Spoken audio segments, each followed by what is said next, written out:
Hey everyone, Mikki here. You're listening to Mini Mikkipedia on a Monday, and I just want to chat a bit about mindset and fat loss, particularly sort of in perimenopause and menopause and beyond actually, and probably more menopause and beyond. And this comes just from sort of looking at comments that I get from members of my plan, from other clients that I have, is how that they're seeing these real physical changes in the mirror. They're noticing these strength gains in the gym, and then they jump on the scales, and the scales are not reflecting the progress they felt that they've made. Either that weight loss itself is slower, or even the scales can go up despite what you see in the mirror. And it's really quite common for the number on the scales to trump anything else. And that's the thing that we focus on rather than the other very real progress that we see in the mirror. And isn't it interesting, right? Because it's not like we have the number on the scales sort of as a sign that we wear on our forehead so everyone knows what we weigh. But it is,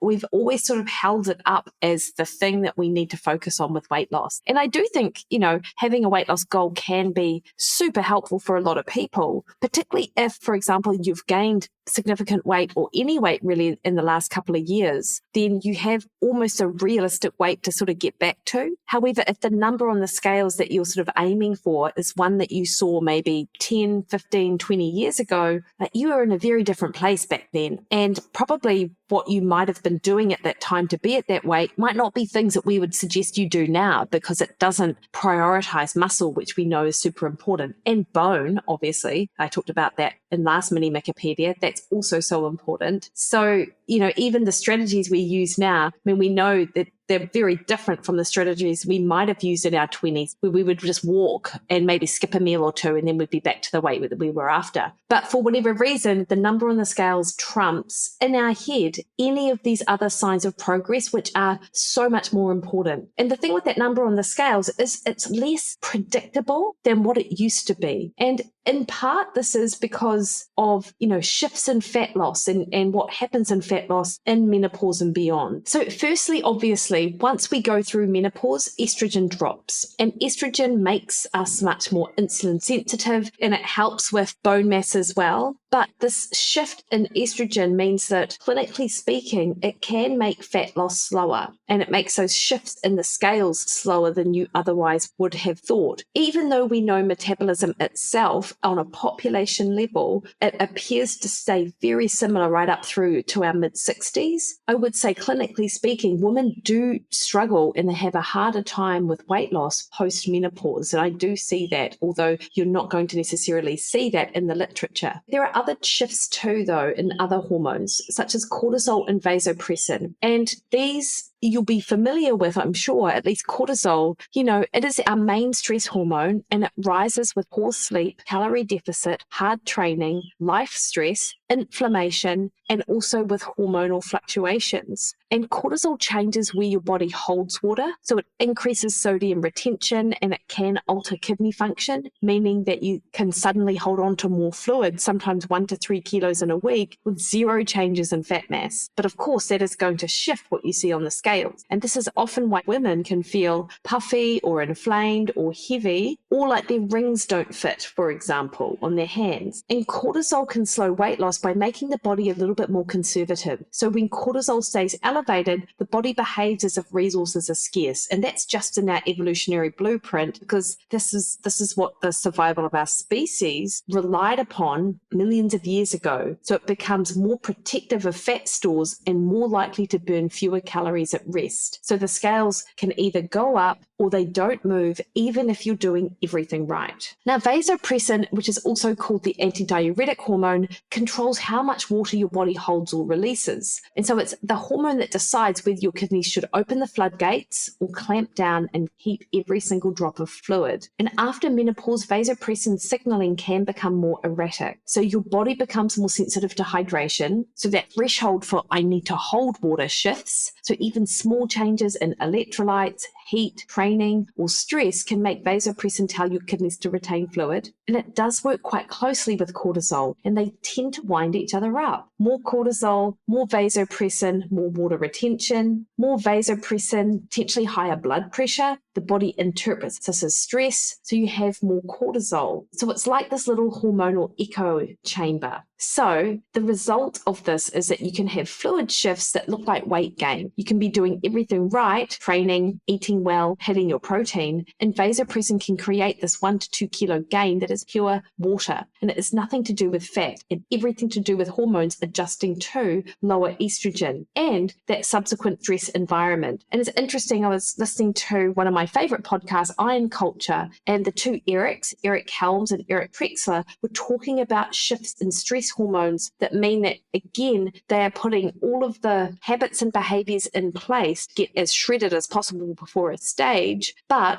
there was this legitimate sort of like holding of water, which means that the scales just do not change. And of course, at that physique level, where every 100 grams of body fat can make a difference to how shredded you look, if your body's holding on to water, then that is absolutely going to change that aesthetic that you end up getting as well. So that's like an extreme version of that phenomenon, but it occurs regardless of sort of who you are. If your body is in a deficit, that creates a lot of that stress. Of course, here I'm talking about these hormones just in relationship to estrogen, but it can actually happen across the board. And remember, this is regardless of what you're doing. So you are putting into place those habits and behaviors, and you're not seeing the reward that you would expect that you would see. The other thing I want to address is the fact that, we don't lose weight the way we used to when we were younger. And slow fat loss is still fat loss, and you are still on track. And in fact, that snail's pace of fat loss is expected and it's absolutely healthy, but it's just that we become impatient. So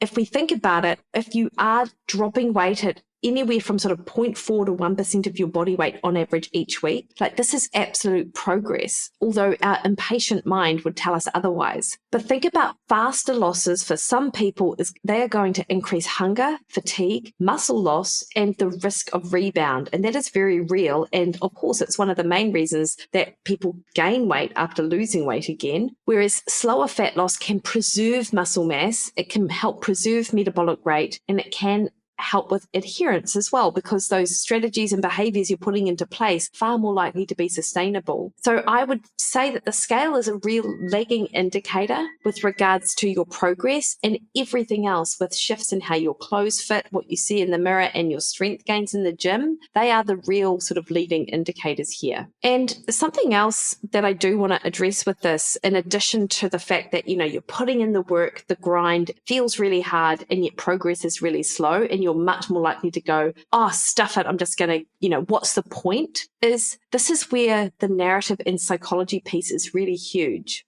Don't forget that at the start of anything new, when you're beginning to adopt these behaviors, habits are new and they feel heavy. The brain assumes that the current effort is going to be the permanent effort. So the idea that you're putting in all this effort and, oh my God, is this what I'm going to have to do forever? Well, those behaviors don't change, but the level of effort required to implement them, that absolutely changes. Your brain right now, particularly at the start, is judging that this effort is forever through the lens of a body and brain that is still adapting. And the idea that, this is the point where I give up because it all just feels too hard, that's a fear. It's not the reality. That is not fact. So you're not forecasting the future when you sort of look ahead and think, oh my God, it's going to be this hard forever. What you're actually doing is you're remembering the past. Because in the past, when things got hard, you backed off and you didn't adhere and you fell off. So habits stop feeling like discipline and they do start feeling like normal life. And I think about this a lot. Like when people see some of the things that I do and they're like, oh man, you are so dedicated or you are so disciplined. That is not discipline or dedication. That is habit. It is absolutely default, and it's how I've wired my brain. Strength training in of itself reshapes appetite. It changes your level of confidence when you can see how you're changing in the gym. It helps improve that sort of self-respect and daily rhythms. Protein forward eating becomes automatic and not calculated. Sure, right now you might be weighing things down, you might be tracking it on a food app, but you don't have to do that forever. The structure that you've got it becomes supportive, and these guardrails allows you to make really great decisions, and they don't feel restrictive. And so if you think about it, it's like when you start any sort of new skill or habit or behavior, like learning how to drive a car. Learning to drive is exhausting at first. It's exciting, but it's also terrifying. But now when you jump in a car, you literally on familiar roads, you could almost do it with your eyes closed. And sometimes you almost come back and you're like, gosh, I can't even remember driving down that street because it was so default pattern. Your brain knew exactly what to do. And that's what happens with changing your diet and your exercise patterns as well. At the start, it feels hard and it feels heavy, but it absolutely becomes a default. So whilst, yes, these habits and behaviors you're putting into place are actually critical for long-term weight management success, the effort you're putting in does not, because the level of effort changes. So if you're really struggling in this and you're your head's getting a little bit screwed by daily weigh-ins and things like that, why not zoom out to weekly or even monthly data? Because if you struggle with micromanagement, you're not going to win. So track honest markers like strength, like consistency in your food prep, your meal planning, the meals that you're nailing. Track your shape. Use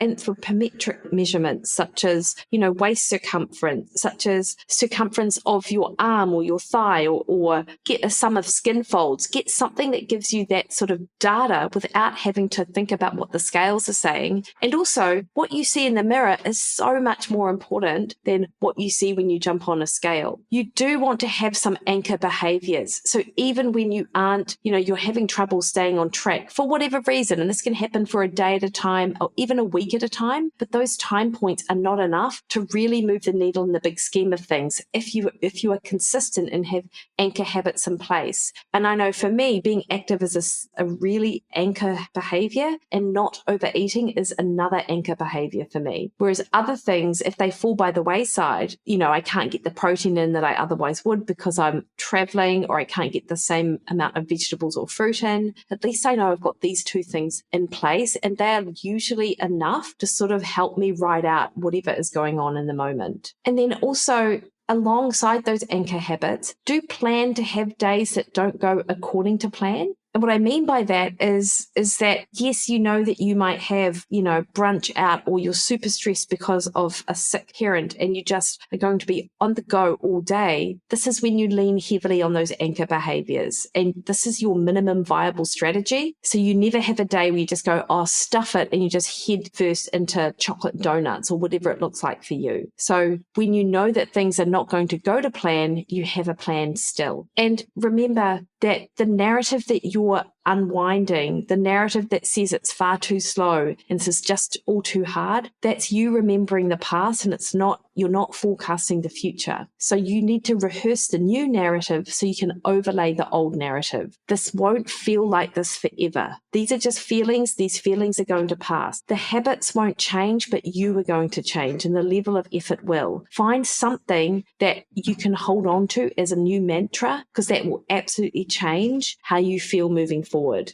And regardless of how slowly the scale might move, you are always changing and you are succeeding. So don't forget that either. Eating intentionally, moving your body, pushing against biology with patience and consistency, these are all wins, and this is what you're doing. And you just have to remember that, because midlife does require a different rule book, I think. And slow progress is still progress. And that body composition change, it's absolutely happening, but it happens sort of below the level of the scale change. And you do have to remember that and celebrate the wins, and don't get hijacked by that emotion that can occur when the scale's not shifting in the direction you want. And that real win is continuing to put the work in until it no longer feels like work. And that absolutely will happen. And you're not meant to chase the body that you had 10 years ago. You're building the body that will carry you through the next 10, 20, and 30 years. So hopefully that helps anyone that is really struggling to get their head around slow scale progress, get you to understand why that's happening, and gets you thinking about the things that really matter, because ultimately that's the thing that's going to get you through. Anyway, that's just some thoughts. I'd love to hear yours. You can catch me in the DMs over on Instagram, Threads, and X at Mikki Williden, Facebook at Mikki Williden Nutrition, or head to my website, mickiwilliden.com, scroll right down to the bottom, put your